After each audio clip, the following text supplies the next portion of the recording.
campanile du musée des Compagnons, situé devant la Cité des Métiers, a été couronné d'une flèche torse. Bien évidemment, les anciens étaient là pour voir l'installation de ce véritable chef-d'œuvre de savoir-faire. Partout où on manifeste l'intelligence de l'être humain qui guide sa main pour faire des chefs-d'œuvre de cette nature-là, je ne peux qu'être là, monsieur. C'est aussi par notre présence les encourager à persévérer et à s'enrichir dans le métier, quoi. Là, j'ai évalué une tonne à peu près, je pense. Non, tu les as pas.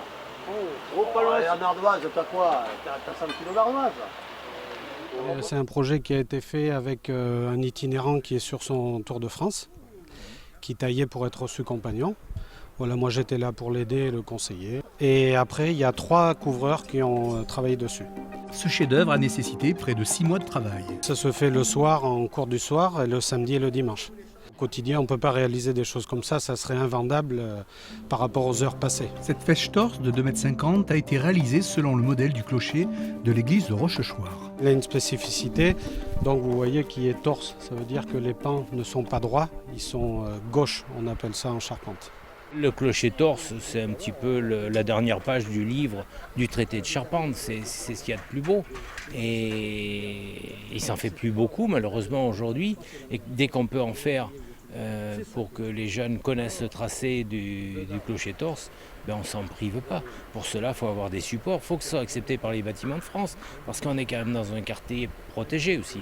Autant que je me souvienne, les bâtisseurs de cathédrales ne sont pas allés les cacher au milieu des forêts. Ils les ont fait à côté des zones de population. Donc là, si on veut faire des chefs-d'œuvre de cette nature-là, il faut qu'ils soient visibles par tous les gens qui passent et puis qu'on en incite d'autres à venir passer là. Le compagnonnage, c'est ça la vraie source, la vraie valeur. C'est la retransmission de nos anciens. Tant que la main aura besoin de l'intelligence de l'homme, il n'y aura pas de difficulté pour les métiers manuels. C'est uniquement la vocation, aujourd'hui, qui manque. Le plus beau des métiers du bâtiment, et ça n'arrange pas ma profession, c'est quand même le charpentier. Sans le charpentier, il n'y aurait jamais eu de cathédrale, ce que le commun des mortels ignore complètement. Les voûtes de pierre, les tailleurs de pierre sont des gens qui font des métiers extraordinaires, sauf que pour que ça puisse se mettre en place, il faut que le charpentier dessous ait fabriqué quelque chose qui le tienne jusqu'à ce que ça soit fini.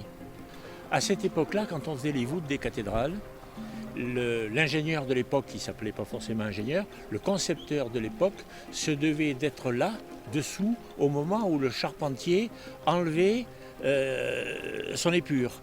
Et il ne se trompait qu'une fois. S'il s'était trompé dans ses calculs, il ne faisait plus de calculs après, il était écrasé sous les cailloux.